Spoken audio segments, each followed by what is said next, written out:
Fala, mestres! Estamos aqui hoje com Lucas Matias, LM Cans, e o assunto hoje é interessante para a galera que gosta de aspiradão ou que gosta de uns turbão meio monstro, né? A ideia é a gente falar hoje sobre o que muda quando você vai fazer um acerto de injeção eletrônica programável quando está usando um comando mais agressivo, né? A gente trouxe alguns exemplos aqui de carros parecidos, mas que vai dar a ideia do que acontece quando muda o comando. E assim, a ideia é justamente a gente tratar a dificuldade que vai dar aqui e os efeitos que a gente tem no carro, né? Então, por exemplo, o que vai acontecer na condução, o que vai acontecer na marcha lenta, o que a gente tem que mudar no acerto para deixar o carro utilizável, né? O carro mais agradável de dirigir, mesmo quando você está com um comando mais agressivo. Então tá, que exemplos eu trouxe aqui? O meu Cadete está com o comando GV1, que é um comando bem, né, inicial, né? Não dá nem para falar com um comandão, né, Lucas? Não, comandinho. É assim, comandinho que a gente fala, né? Ele é um comando inicial porque vale a pena a gente fazer, né, em relação aos que tem originais, né? O comando original ou o comando XZ, por exemplo. Então ele já é assim, não é um comando gigante, mas também não é um comando pequenininho, né? Não é um comando minúsculo. Não é, até por causa do resultado. Não, ele já é um comando para um resultado legal, assim, para um primeiro passo, né, vamos dizer assim. Exato. Eu tenho outros exemplos de aspiradão aqui, mas o que eu quis mostrar hoje, o mais interessante no caso desses dois exemplos é que os dois ainda usam o coletor de admissão, com uma borboleta só. Porque se a gente for falar com ITB, aí muda completamente o método de acerto e não dá para fazer mais os comparativos que a gente vai fazer hoje. Então os dois exemplos um é o meu Cadete, com o GV1, e o outro é o Vectra do Daniel, que também tem vídeo aí no canal, vocês dão uma procurada lá, o Vectra 2.0 Turbo, 16 válvulas, né, lógico. E é legal, porque são motores parecidos só no visual, assim, que muda coisa pra cacete. Os dois são 2.0 16 válvulas, é a mesma coisa. Só que não, né, esse aqui é 1.9, né? E Já mudou, esse aqui tem um RL diferente. Eu tenho um coletor da Classe Motorsport e o Daniel usa o coletor original. O Daniel tem um cabeçote fuçadaço e o meu é original. XZ e fuçadaço. Não, os dois são XZV. É verdade. Os dois são XZV. Os dois cabeçotes são iguais, só que o dele é fuçadaço e o meu é original. O dele tem coletor original e o meu tem um coletor foda. Então, tipo, a gente melhora umas coisas, piora a outra em cada um. Se juntar os dois, acho que dá um motor legal. Dá, com certeza. Seria legal testar, mas é um trampo, né? Mas não dá. Toda hora não, ele quer emprestar do meu coletor toda hora. Ah, tranquilo. Né? Refazer a pressurização é super legal. Suave, né? Tem tempo pra isso. Você não empresta pra gente testar? Sim, claro. Não vou testar não, Daniel. Mas vamos lá. Vocês devem estar vendo a minha tela aí. Esse é o primeiro mapa, que era o mapa que o Cadete usava com o comando original. Na verdade não era original, já era um comando de XZ aqui, que é um upgrade que bastante gente faz. Você pega o cabeçote XZV, né, que é o 16 válvulas nacional, pega um par de comando de XZ, corta ali o final dele e monta. Muita gente não sabe que dá para você fazer isso, né, pegar um de XZ e colocar no XZV, mas o contrário não dá. A lubrificação dos dois é completamente diferente. Não que alguém vai fazer isso, não tem por que fazer. Não tem porquê. Você vai dar um downgrade de comando, né? Mas dá para fazer e tal. O enquadramento é super complexo, né? Porque as polias não servem. Não serve. Aí você... As polias não servem, as referências ficam com as marcas erradas. Se utilizar, a gente já viu que fica no enquadramento errado, que inclusive como estava a primeira vez que a gente veio aqui mexer no teu Cadete, né? Que a gente viu que estava fora. A gente montou meio correndo e aí o carro ficou animal quando a gente só enquadrou certo. E é o mapa que está aqui, que foi antes da gente mudar para o comando. Então, coisas assim que a gente já vê num comando quase original. Vocês devem estar vendo na minha tela o mapa de VE. Né? Esse mapa representa a quantidade de ar que o motor admite para cada faixa de funcionamento do motor. Então, tirando o mapa 3D aqui para vocês olharem, o eixo X, no nosso caso aqui, é o eixo de rotação. Então, é aqui que a gente vê conforme a rotação sobe, e aqui a gente tem o eixo Y, que é a carga do motor. Ela pode ser vários sensores. No meu caso aqui, eu estou usando o MAP, né, que é o sensor de pressão no coletor de admissão. Então, eu tenho várias faixas de funcionamento. Então, eu posso estar a 1.400 RPM com 45 kPa, que seria uma carga baixa. Eu posso estar nos mesmos 1.400 RPM em plena carga, um pouco antes da turbina entrar. 100 kPa, pressão atmosférica. Conforme eu passo de 100 kPa, é a hora que eu tenho pressão de turbo. Né? Então, aqui eu tenho 100 kPa atmosférica ao nível do mar, 120 a 0,2 de pressão, 150 a 0,5 de pressão, aí 200 kPa é 1 bar de pressão, 300 seria 2 bar de pressão. Aí aqui seria a parte turbo, né? Enfim, aqui é só para você ter uma ideia do que está acontecendo no mapa. O que acontece, voltando para o mapa 3D? Com o comando original, o motor tem bastante vácuo, né, na lenta. E andando, né, com comandão ou não, você tem vácuo também. Mas, enfim, a marcha lenta vai estabilizar numa região com bastante vácuo. Tá? O que é vácuo? A gente fala errado, né? Vácuo. Fala vácuo para o pessoal entender, mas assim... Facilita, sim. É a pressão Absoluta. do coletor muito mais baixa que a atmosférica. Né? Não chega a vácuo. E aí ele estabiliza aqui, no meu carro estava estabilizando a 35, 30 kPa, que é o normal de um carro com comando original. Né? Aí, outras coisas interessantes que a gente vê num carro com comando original. As linhas, elas são quase planas, assim, né? Você não tem muitas variações de eficiência volumétrica, né? Ao longo da Ela rotação. tende a crescer numa forma linear. E normalmente é onde vão aparecendo vai aparecendo a curva de torque, né? Normalmente do motor. Exato.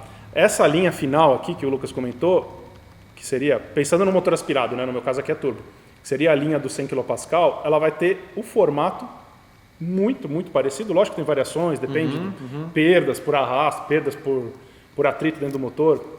Enfim, Mil perdas. tem perdas, mas essa curva vai ter o formato da curva de torque. Muito, muito parecida com a curva de torque. Que, inclusive, não sei se, né, até onde vai o conhecimento de algumas pessoas quando interpretam uma curva uma curva 3D. Mas tem gente que às vezes pergunta, isso aqui é onde pega a turbina? E é justamente aquela confusão, né? Não é exatamente assim, né? É justamente a curva do próprio motor, né? A questão de pegar a turbina ou não pegar a turbina, de ter pressão ou não pressão, é quando ele vai para linhas mais altas, né? Onde realmente tem uma leitura de eficiência volumétrica maior. Exatamente. Mas não tem relação. Não tem relação com a pegada da turbina, e eu vou dizer mais. Se você pegar um motor, por exemplo, sei lá, pega esse motor aqui, coloca uma turbina bem pequenininha, para ela pegar 1.500 RPM, ele vai de fato subir a pressão nessa faixa, mas o motor permanece com baixa eficiência volumétrica, mesmo com pressão. Né? E aí você vai perceber exatamente essa subida. Onde o motor tem pico de torque, ele vai continuar com pico de torque. Né?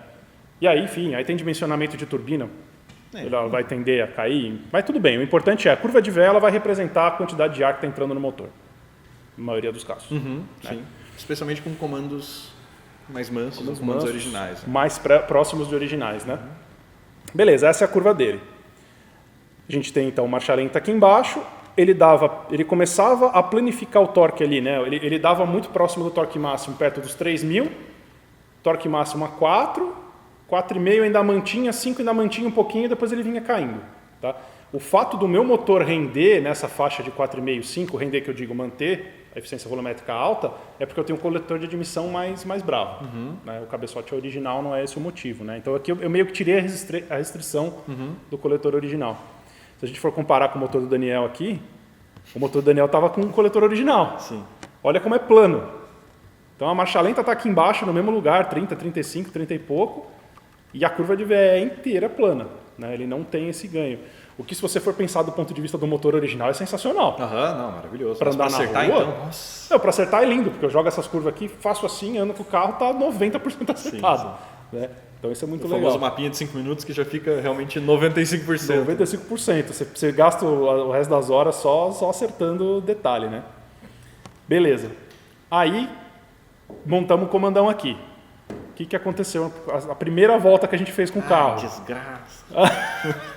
A primeira coisa que acontece, né? E é muito interessante a gente estar aqui para explicar isso aqui, porque eu não entendo de comando a mesma coisa que o Lucas entende. Às vezes ele vem me explicando, não, porque, Lob Center, não sei o que lá. Eu falo, pô, legal, mano. Legal, não entendi. Legal. Me fala quanto que eu tenho que pôr aqui, que vai ficar legal e eu vou seguir. E assim, eu não preciso entender de comando para acertar a injeção desse carro. Então, muita gente às vezes vem tirar dúvida comigo de, não, porque eu estou usando tanto de levante, tanto de duração, o que você acha do acerto? Eu falo, cara, eu vou acertar o que o motor quer. Eu vou ligar ele, vou começar a mapear aqui e, mano, o que o comando e o que o conjunto tiver, eu vou extrair. Então, a primeira coisa que a gente percebeu, ligou o carro, ele já não queria mais ficar ligado. O que aconteceu? Ele precisa de mais ar para ficar ligado. Então, a primeira coisa, no meu carro tem atuador de marcha lenta, eu tive que abrir bem o atuador de marcha lenta para ele manter os mesmos 900 e pouco que ele tinha. E, além disso, ele perdeu bastante vácuo. Então, assim, se a gente comparar os dois mapas, né, aqui, ó, a lenta estava aqui embaixo antes. Estava aqui nos 30 kPa, ó, 30 e pouco. Subiu e agora ele segura a lenta aqui na casa dos 50 kPa. Então, isso já é a primeira coisa que você percebe. Ah, quer dizer que ele nunca vai baixar de 50 kPa? Não, você acelera o carro, conforme ganha a rotação, ele tende a cair, né? Ele ganha um pouquinho de vácuo, né? Volta ali para os 30 e pouquinhos ali que ele tem conforme ganha a rotação. Mas olha que interessante o que aconteceu em altas rotações. Assim, a gente teve um ganho absurdo aqui de... Você vê que interessante, esse comando GV1, ele para você, é um comando mansinho, né? Ou seja, ele manteve um bom torque, um torque muito parecido de 3 a 3,5, que é onde ele tinha antes, no comando original. 4, 4,5, beleza. Chegou a 4,5, 5, mano... Virou um demônio. Disparou, virou um demônio, cara. Então, a primeira coisa que a gente fez quando foi acertar, a gente já pegou as faixas de alto giro assim, pôs mais assim. A gente já sabia que ia ficar... A gente sabia que ia ganhar bem, nem... E já subiu. Então, assim... Pô, beleza, performance e tal. Pô, o que aconteceu, cara? A gente teve que aumentar muito o mapa de eficiência volumétrica aqui em alta e o motor rendeu pra caralho. Isso não tem nem o que falar, né? Só que assim, lembra que eu comentei que a marcha lenta já de cara ele já não segurou? O que eu tive que mexer? Vou fechar aqui a tela rapidinho. Tive que mudar bastante coisa no funcionamento do atuador de marcha lenta. Então, uma das coisas que a gente vai conseguir ver é a tabela de valores iniciais do atuador. Tive que abrir bastante ela em relação ao que a gente tinha antes. Ou seja, o carro, para ele estabilizar nas rotações que ele estabilizava antes, precisava de mais ar. Agora, por quê? Então... É aquela coisa, né? Conforme a gente vai perdendo o vácuo, a gente tem realmente... o motor necessita de um pouco mais de ar, né? Para a gente conseguir segurar. Que até é uma coisa que a gente estava comentando. A gente não entende 100% todos os fenômenos porque são muitas coisas, né, que mudam, né? Tem tanto a parte do motor estar puxando menos ar, né, pelo fato de estar fechando um pouco mais tarde a válvula de admissão, né? Mesmo que a gente consiga, dependendo do enquadramento, conseguir jogar o comando mais para frente para isso reduzir, né, o esforço de bombeamento e reduzir o cruzamento e tal. Mas realmente são alguns efeitos bem loucos que a gente não sabe explicar. Se você chegar para qualquer pessoa realmente que trabalha com acerto e você perguntar por que especificamente, qual o efeito mecânico, sem acho, né? Com certeza, assim. É isso. É isso, ou vai falar deve ser isso, ou o cara vai ter certeza do que ele não sabe, vai falar com convicção o que ele não sabe, ou ele realmente vai ser sincero, como a gente vai. Eu vou falar, não sei exatamente, mas não sei chuto por quê. Mas né? A maioria das vezes eu tenho que fazer isso.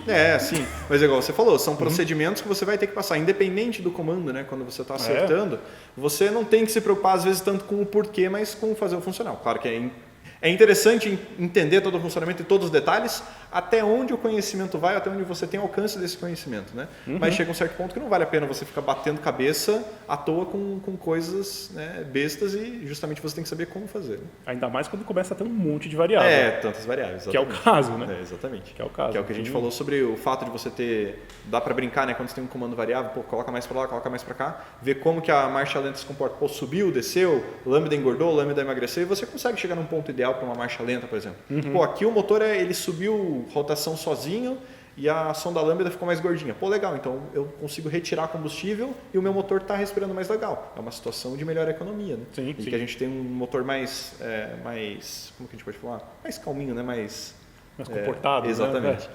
Então, quando a gente tem um comando fixo, já de vez em quando a gente consegue brincar numa polia regulável e tal, mas... Né? Mas aí você vai ficar sempre no meio termo, né? Exatamente. Aqui que vai render mais de alta, aqui, a lenta ficou assim. Beleza. É isso. Beleza, deixa Você assim. não vai abrir mão de 20, 30 cavalos num turbão como esse aqui, por causa de uma lentinha mais quietinha. Você vai ter que saber lidar, né? E resolver o problema.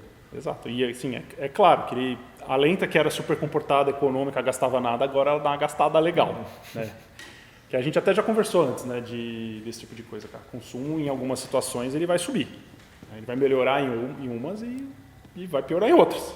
Lenta eu acho que é um lugar que isso acontece, né?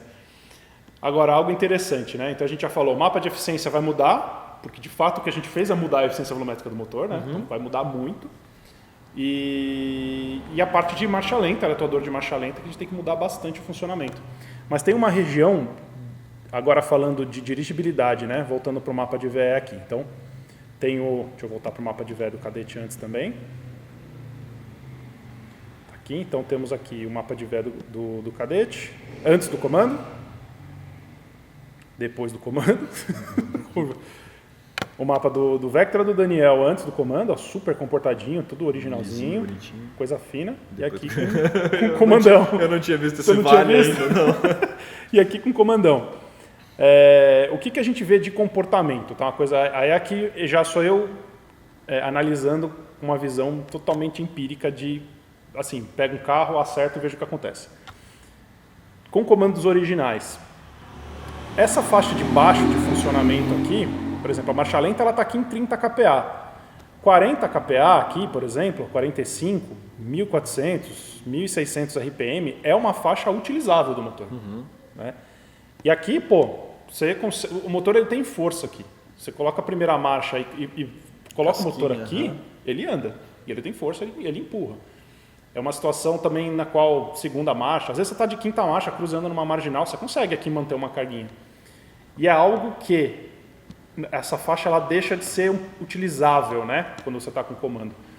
E aí, aqui vem uma coisa interessante. Quanto melhor a qualidade do comando, a qualidade que eu digo, ele foi bem desenhado, foi bem calculado, que é o seu caso. Essa faixa, você tem menos problema aqui. Porque dos outros com comandão que eu já acertei, você mata mais essa faixa. Né? Então, eu vou circular aqui com o mouse. Então, esse pedaço aqui, quando você está com um comandão que não é muito bem desenhado, ele é praticamente morto. Né? Então, ou seja, até aqui uns 2.500, 3.000 em baixa carga não acontece nada. Você só consegue utilizar o motor aqui. Então, assim, quanto melhor, mais bem desenhado o comando, menos você perde aqui. Perde, mas menos. Sim. Agora, quem vai andar com um comando mais agressivo tem que saber disso. Né? Que isso pode acontecer. Nossa, o carro vai ficar horrível. Não vai. Não, é uma coisa que a gente fala, né? É um comportamento diferente, tem alguns efeitos, algumas ressonâncias e tal, que realmente são consequência, né, do comando maior, de um cruzamento e tal, que realmente... Mas é também o que já tínhamos comentado anteriormente em outra conversa, né? Que mesmo um comandão, se bem desenhado, né, com um cruzamento na região adequada, né, vamos dizer assim, correto. Cara, você vem com 800 RPM, você enfia o pé e ele não dá cabeçada. Ele vai, ele limpa, né? Eu nem tinha chegado nisso, porque eu tô falando só da baixa, mas isso é verdade. Porque um comando mal desenhado, se você der plena carga aqui, esquece, ele não funciona. Não é nem questão da eficiência volumétrica, né? Não. É realmente questão do desenho. desenho. É desenho. Por exemplo, o meu carro mesmo, com comando, tanto o meu quanto o do Daniel, apesar dele ter perdido eficiência aqui, lógico, né? É normal. Em baixas rotações, em baixas cargas, no caso, né? Baixa rotação e baixa carga. Baixa carga sim, ok. Em alta carga ele perdeu um pouquinho também. Mas bem tô falando, 1.500 RPM. Né? Perdeu. Pouco, mas perdeu. Mas não deixa de ser utilizável. E, aliás, isso aqui eu acho muito legal, porque assim, a baixa carga, a baixa rotação, ela fica meio inutilizável. Mas a alta carga não. Então, o que eu tenho como prática, assim, né? Você acaba acostumando a andar com o cadete mesmo. Eu conseguia cruzear 1.500 na casquinha. Agora eu jogo uma marcha mais alta e coloco mais carga.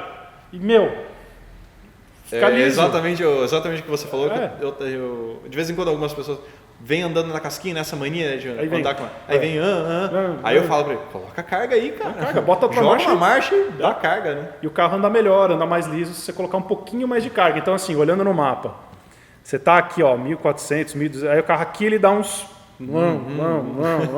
Os coxinzinhos Os chorando. coxinzinhos daquelas... não é nossa, vai cair o motor, mas você sente que o carro dá uma cavalgada assim.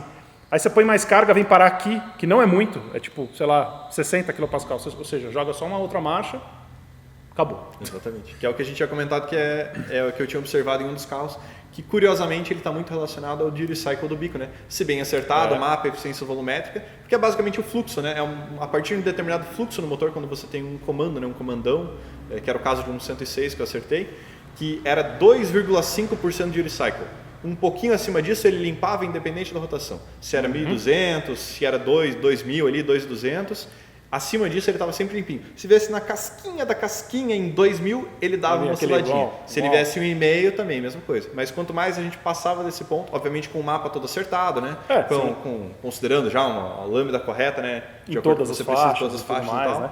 E outra coisa curiosa, né? O efeito da lambda nisso aí ela não influencia, né? Tem motores mais antigos, por exemplo, você pega um AP, você coloca um comandão, você vem com um lambda 1. Ele segura lento emboladinho, Você coloca vai para um 0,92 de lambda. o motor dá uma alisada, cara. Ele limpa, né, Ele dá uma limpada muito curiosa. Só que isso é coisa de motores mais antigos. Você faz isso com um motor mais novo, mesmo um XEV da vida, um Sigma, como por exemplo, que eu mexo bastante, ele não tem diferença. Ele fica um golinho mais liso, claro, mas não é uma diferença tão brutal quanto um AP, por exemplo.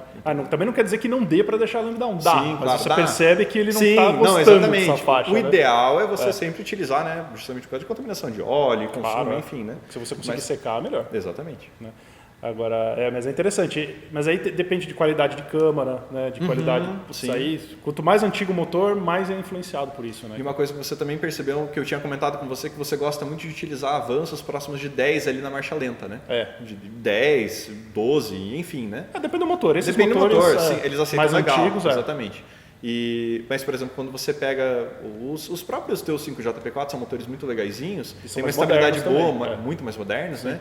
Eles têm uma estabilidade muito boa com o comando original. Mas quando você coloca um comandão, ele tende a querer dar aquela, mesmo você fazendo um acerto bem agressivo de ponto na lenta e tal, ele tende a dar aquela oscilada chata, assim. Então, só que você reduz o avanço de ignição, vai para um 2, 5, ele te dá uma reservinha de torque um pouquinho maior e ele segura mais legal. Você vai pegar um...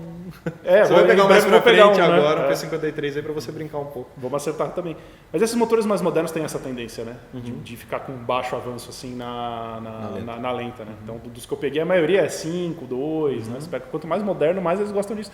E quando é comando original, eles foram desenhados para trabalhar com rotação hiper baixa. Então você pega esses motorzinhos, às vezes 1.4 com lenta em 700 RPM. New Fiesta é 780 RPM, se não me engano, original. É muito baixo, cara. Muito baixo. Se você pensar que os Família 2 antigo era 1000 de fábrica, né? Pô, motor 2 litros, 1000 RPM de lenta, né? Então Mas se você olha, conecta uma BD2 num carro desse, você vê que o avanço na lenta é zero. É zero, exato. Os Ford tendem todos a zero. É um negócio bem curioso. É engraçado. Apesar da rotação baixa, né? A reserva de torque é alta. Então, às vezes, os 780 a 0 graus é a mesma coisa que seria o 1000zinho nos 10 graus de avanço. Com 10, aí você tira ar e tal. Mas isso deve ter relação com emissões, né? Sim, trabalhar com claro. mais baixo, né? Enfim. Questão de vibração do motor, né? Dependendo de cada projeto e tal, projeto de coxinha e tal. São aí a gente... infinitas variáveis de carro original. Vai entrar numa, né? Vai até o infinito. Vai longe aqui, vai longe. Mas voltando àquela parte que a gente falou sobre baixa carga, giros ali perto de 2000 RPM, aquela faixa que o carro se sente que ele dá aquela... O inferno de todo túnel. Né? Todo túnel, assim. Isso é legal, cara, porque quando a gente estava fazendo a Chevy, lá do Flatout, a Chevy 500, estava com o comando do Lucas. Então ali do processo era, monta com o setup antigo, anda com o setup antigo, que era comando original com a K27. E aí depois setup novo, os comandos, o GV1, igual o do Cadete aqui, com a turbina nova. E aí assim, acertou o carro com o comando original, lisíssimo de andar, tal, não sei o que, o Juliano andou, viajou com o carro, tal, voltou, pôs o comando. Aí o meu trabalho ficou muito mais difícil, né? Para deixar o carro lisinho e tal. E aí uma das maneiras que eu fiz, até assim, eu vou andando com o carro, como é que eu fiz, né? Eu tava no passageiro, acertando o carro e o Juliano andando. E, cara, a gente andou umas 2 horas aqui no bairro, pegando lombada, passando, virando esquina, assim, o uso normal do carro. E eu fui testando algumas coisas para melhorar a usabilidade. Meio que para ensinar o cara que está andando para não andar nessas faixas. Isso é legal, porque assim, mexendo no mapa, o cara, o usuário, né, o cara que está dirigindo, ele sente que assim, o carro não gosta de andar nessa faixa. Vou andar em outra. Só que o importante é não dar tranquinho. Então, assim, algumas formas de não dar tranquinho que eu vou ensinar hoje. Primeira, que é a mais fácil de fazer em qualquer injeção, é o mapa de avanço. Que é até um truque que eu peguei contigo, aquele dia que a gente estava acertando aquele Fiesta com comandão. Olha que interessante. Esse aqui é o mapa de ignição, né? O mapa de avanço do Cadete. Ele está inteiro com 20 graus aqui, perto da região da lenta, aqui, e em baixas cargas. 1.500, perto de 2.000. Aqui eu tenho meio que um dentinho aqui, né? Se você sentir assim, o resto do mapa, ele está meio fora. Né? Está um pouquinho deslocado, está meio baixo. Se olhar aqui de forma 3D também, mesma coisa. Deixa eu colocar aí para ficar um pouquinho mais fácil de visualizar. Ele tem esse buraquinho aqui. Né? Por quê? E aí eu tenho um segundo mapa que eu compenso via TPS. Então, assim, abaixo de 10% de TPS, eu tiro 10 graus de avanço. Nessa região, ele vai andar tudo com 10 graus. Aí, o que vai acontecer? O carro ele vai ficar fraco nessa faixa, mas não vai dar tranco. Né? Aqui você pode ir de 10 a 0 graus, que vai dar o mesmo efeito. Aqui eu procurei usar o mínimo avanço a hora que ele para de dar tranquinho. Parou de dar tranquinho, eu falei, beleza, eu não vou abusar mais, não vou tirar mais para não esquentar escape e tal. Mas dava para ir para 0 aqui para dar esse mesmo efeito. Aí o que aconteceu? O carro parou de dar o tranquinho, ele ficou liso, ele só não andava nessa faixa. Aí o que acontece? O cara sozinho vai pondo mais carga, troca de marcha, mais carga, e aí ele vai bem liso. Vai ficar liso. E é curioso também porque a tabela, né, está com mais ou menos 20 graus, igual você utiliza aqui. Eu já vi algumas vezes no computadorzinho bonitinho, no cadetezinho, que ele dá os 10 graus de avanço na lenta. Então, justamente, quando você sai 100% da lenta e você dá pé, ele utiliza o menos 10 da tabela, com o menos 10 da tabela de TPS, com o 20 da tabela fixa, e ele sai dos 10 da lenta e ele vem 10... Mantém 10. Mantém 10, né, de saída total, vamos dizer assim, né, de ignição, e ele vem 10 e sai dali. Então, a gente tem uma transição perfeita, né? E aí, por exemplo, o que o cara vai sentir? Se ele não colocar pé no acelerador, o carro não vai andar. Aí põe pé no acelerador, ele já vai para uma região do mapa que tem avanço e que o comando já não tem mais essa ressonância. Pum, o carro já anda. E aí eu fui fazendo isso com o Juliano e vendo ele, nossa, ficou bom. Ele não falou para mim, nossa, essa região está morta. Eu falei, não, o carro tá bom, tá liso agora, não dá mais tranco. E uma das outras coisas que eu fiz, além do mapa de avanço, né, foi a parte do atuador de marcha lenta. Isso é específico para MS2, tá? Mega no geral, que tem essa opção. Eu desliguei o fechamento do atuador. Para carro com comando original, eu gosto de fazer isso. Eu encosto o pé no acelerador, começo a andar, eu vou fazendo uma rampa de fechamento. Ou seja, o atuador de marcha lenta fecha completamente, eu fico só com a borboleta. Então, todo o ar do motor passa obrigatoriamente pela borboleta, então você vê que você ganha range no acelerador. Então, carro com comando original, toda aquela faixa ali de abaixo de 2000, que aqui a gente não consegue usar direito, que dá para usar, você fica com o curso do pedal meio liso. Então, melhora pra caramba a dirigibilidade. Não podemos mais, a gente não pode mais usar isso. Aí eu não fecho mais o atuador, eu mantenho o atuador aberto na posição que ele estava da marcha lenta. Então, o fato de colocar mais ar, aí é de novo aquele negócio, eu não sei por que isso deu certo. Mas o fato de eu deixar, funcionou. Por alguma razão, ou o comando gostou, o motor com o comando gostou do funcionamento com mais ar perto dessa região de baixa carga, somado ao efeito do avanço, o carro parou de dar os tranquinhos de baixo. Provavelmente justamente por aquilo que a gente comentou, né? De você ter uma posição, uma determinada quantidade de ar mínima, né? Onde você acima disso não tem tantos efeitos. Então, ao invés de trabalhar, vamos supor que no teu caso fosse próximo dos 3% de duty cycle para dar mais ou menos o fluxo, né? Sim. Com o atuador você trabalha mais próximo dessa margem. Não? Então, com um golinho de TPS você já sai disso, né? Porque eu coloquei mais ar, logo... Exatamente. Vou trabalhar mais perto dessa faixa, né? Senão corre o risco de você ver naquela casquinha do acelerador, ele sair do cutoff, né? Porque ele vê que o TPS já está acima do 0,5% que normalmente a gente utiliza. E daí você já cai naquelas áreas de ressonância, né? Você cai direto na área de ressonância. Exato. Então, de vez em quando... É engraçado porque eu tenho certeza que você sempre ensina o pessoal a utilizar justamente, igual você comentou, menor quantidade de ar possível, borboleta lacradaça, para você ter 100% de range no pedal, né? Que daí você consegue deixar o motor mais suave por você ter a entrega de torque 100% no pedal. E aqui a gente tem que justamente fazer o contrário. Né? Você tem que reduzir, eliminar essa faixa inútil onde você tem as ressonâncias, para que quando você vem com o pedal você caia numa zona limpa, né? Vamos dizer assim, limpa de fluxo. Né? Exato. Cara, é exatamente isso. E aí o que é interessante? Reduzimos ao máximo, né? Você no caso com os seus comandos, pelo desenho dele, reduzir ao máximo essa região no qual não tem utilidade, que de fato ela é bem pequena. E aí no acerto eu tento realmente matar essa região de usabilidade para que ela não caia aqui nunca e o carro fique liso de andar. Então isso é bem legal e acho que a gente está indo muito no detalhe do acerto, enfim. Mas são os detalhes justamente que fazem com que a gente consiga deixar um carro com um comandão, né, que a gente fala, com uma usabilidade legal. Porque dependendo realmente, se você faz o básico do básico, de vez em quando você pensa, puta, não, vou só dar um tapinha aqui, troquei comando, vou dar um tapinha no mapa de VE, no mapa de ignição, e você vai andar com o carro e você vê que, tá meio chato, né? Pô, tem essa fica desagradável, aqui, você não quer nem pegar o carro, porque tá meio... Aí depois você começa a pegar os detalhezinhos, né, que realmente são o que fazem a diferença. Puta, o que você falou do atuador ali, vou deixar ele aberto ao invés de deixar fechado. O esqueminha do mapa de avanço ali, você deixar um pouquinho a menos para ver na casquinha. Né? Às vezes são coisas bestas assim no acerto realmente que realmente fazem toda a diferença. E é algo que eu costumo explicar assim no curso, né? Então, no meu curso eu falo, você está com o comando original, vai por aqui que normalmente dá certo, né? É o que a gente falou, não dá para falar em absolutos, em acerto de motor, em preparação, não dá, faz isso que... São casos específicos, né? Inclusive o exemplo que estamos dando é justamente é específico aqui. Do cadete. Né? Pode ser que em outro carro, isso já aconteceu comigo, por exemplo, eu sempre trabalho fechando o atuador. teve um carro original, comando original, que não gostou. Aí eu falei, pô, tá bom, então tem alguma coisa na concepção desse motor que não funciona. Falei, então esse motor é um pouco diferente, vamos... Então, você tem que ser um pouco também como tuner, né? Falando agora como tuner, você tem que ser meio flexível nisso daí. Pô, tá acontecendo isso. Tá, então deixa eu mudar para cá. Tô colocando mais ar, não deu. Deixa eu tentar colocar menos. Pô, sei lá, avanço. E testando essas coisas até chegar no melhor resultado, né? Tendo as ferramentas em mão, né? Testando, mas vem com um pouco de experiência também, né? Não, bastante com experiência. Bastante. Até porque quando você pegou e montou os primeiros comandos, essa mancadinha do avanço que você me passou, demorou pra pegar também. Sim. Não, porque começa realmente a dar ressonância e fica meio chato. E é curioso até, porque os primeiros carros que eu dirigi, né, que era o Zetec Rocan com comando, eu confesso que eu não sentia muito isso. Mas os 16 válvulas, né, por ter muito mais área de fluxo, né, nas válvulas, um pouquinho de cruzamento que você coloca, é como se fosse um 8 válvulas com muito cruzamento, né? Então, né, quando você para também para pensar nisso. E outra coisa, né, motores pequenos tendem a sofrer mais também quando você coloca um comando, né? E no caso aqui 1.9, que sofreu um pouquinho mais que os outros 2.0, né? Como o GV1. O do Daniel não tem quase nada de ser feito, cara. Então.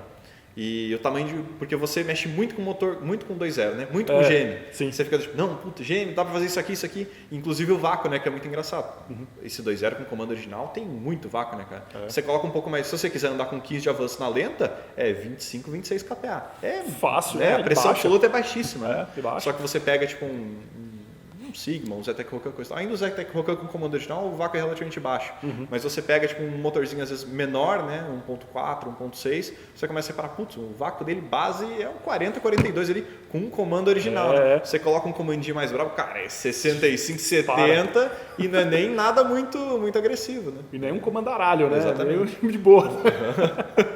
Então a gente sempre vai pegando os detalhezinhos. Agora vamos entrar naquela zona mística aqui de coisas que nem a gente entende direito, Sim. que era o que a gente estava discutindo aqui um pouco antes, que é a parte da eficiência volumétrica falsa. Sim. Isso é foda.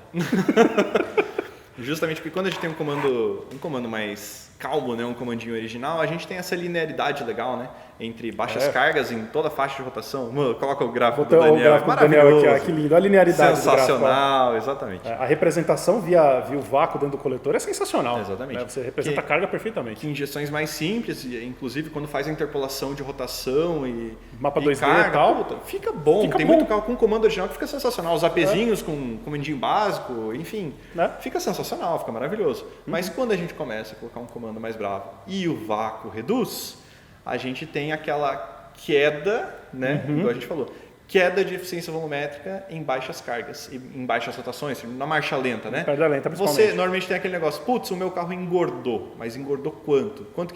Aí nesse caso é legal você analisar o pulso de bico, a gente briga muito com isso, né, com outras injeções, mas é legal a gente ter essa análise do pulso de bico. Pô, caiu quanto? Então, por exemplo, vamos supor que a gente tinha 2 milissegundos e no comando original ele segurava lenta. Que é um negócio que eu falei pra você que eu testei, que eu ia testar. Eu falei, cara, vou testar pra gente... Quero fazer essa conta. Não, preciso entender o que acontece aqui. E eu coloquei o comando no carro, obviamente, lá na nossa oficina, e eu falei, cara, eu vou tirar e eu tenho o log perfeito, o carro quente, bonitinho. Antes era um tal valor, tipo 2 milissegundos. Beleza. E aí ele engordou. Mas ele engordou por quê? Porque quando ele sobe na Mega, o map sobe.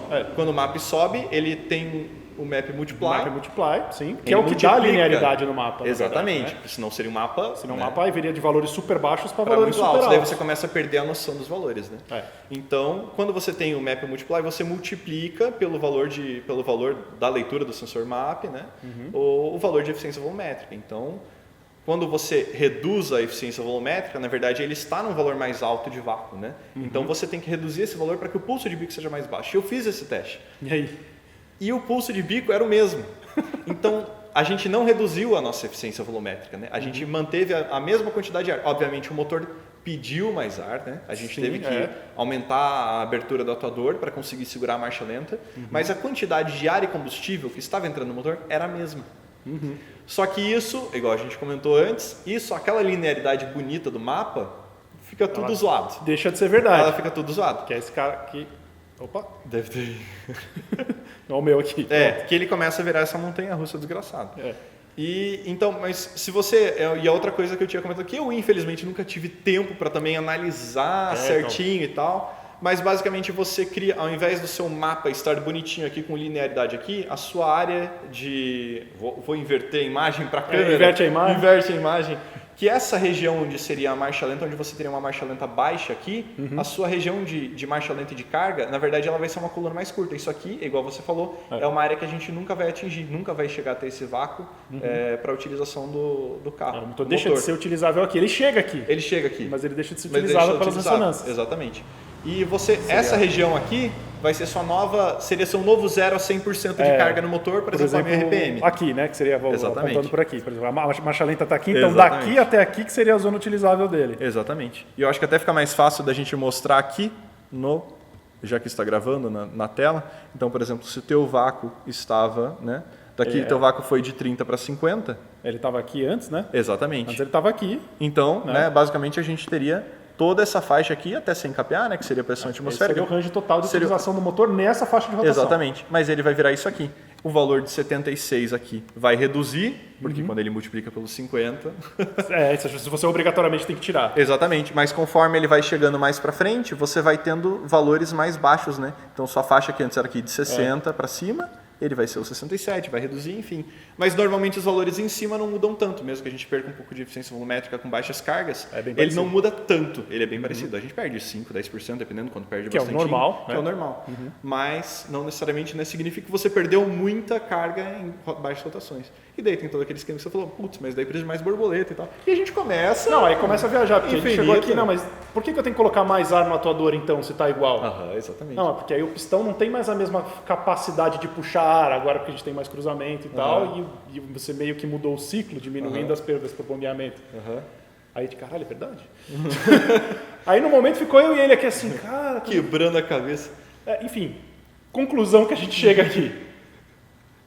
Às vezes a gente tem coisa que a gente sabe o efeito, a gente consegue acertar, compreender, o carro fica usável e tal, só que a hora que você vai realmente...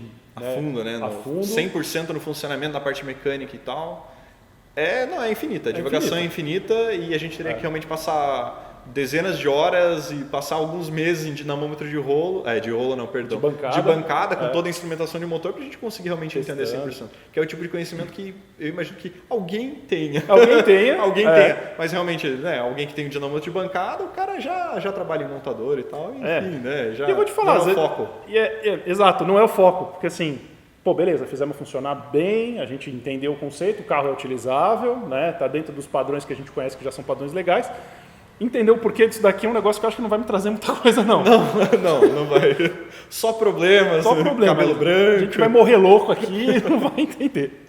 O funcional é sempre muito mais interessante, né? O foco sempre é ser funcional. Ser funcional. Nesse caso específico, né? É completamente onde não 100%. Há um estudo, né, em cima. O objetivo é ser funcional. Eu acho que é isso, cara. Muito bem. Mestres, agradeço aí, o pessoal acompanhou esse vídeo aí, espero que vocês tenham gostado. Coloquem aí nos comentários aí o que vocês acharam, o que vocês acharam desse falso eficiência aqui com a gente por causa do sensor MAP. Isso aí vai dar uma discussão meio maluca aí, vem os professor Pardal para comentar, né? E é isso aí, mestre. Valeu. Lucas aí, o pessoal segue ele. Quais são os canais? Instagram, LM_Cams, a maioria já conhece a gente, né? E quem segue o Delilus já com certeza conhece a gente, tanto fica repostando. A gente vai começar a postar agora um pouco mais de conteúdo no YouTube também, de algumas conversas que a gente vai ter com o Delilo, com o Daniel, com outras pessoas também que a gente possa encontrar para ter bate-papos legais e tal, para conseguir trazer mais coisa também. E também no YouTube youtube.com/, imagino que eu, LM_Cams. Mas se jogar no search lá já encontra. Vai aparecer esse aí, Momento YouTube. Isso aí, mestres. Muito obrigado e até mais. Valeu, até mais.